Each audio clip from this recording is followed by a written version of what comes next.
Hľadal som, ako po ceste beha kačička s malým. Zastal som a v kanáli som videl, že sa pohybujú ďalšie malé. 6 mláďat spadlo do hlbokého kanála krytého mrežou. Ich mama sa k ním nevedela dostať a pobehovala po rušnej ceste. Všimol si ju okolo idúci vodič, ktorý neváhal zavolať hasičov.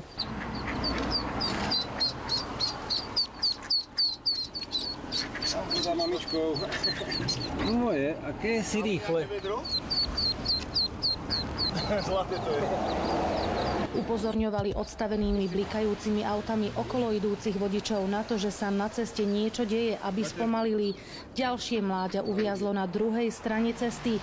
Hasiči liezli do kanála popri autách, ktoré cestou prechádzali. V premávke si tak museli dávať pozor aj sami na seba.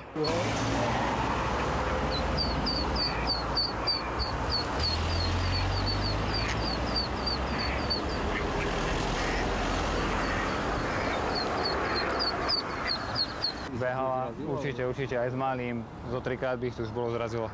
Kačacia rodina prešla z Hrona cez 2 dvojprúdovky plné aut. Hasiči ich naložili do vaku a odviezli späť k vode. Všetky sa bezpečne vrátili tam, odkiaľ sa vybrali na výlet. Oni pôjdu za ňou.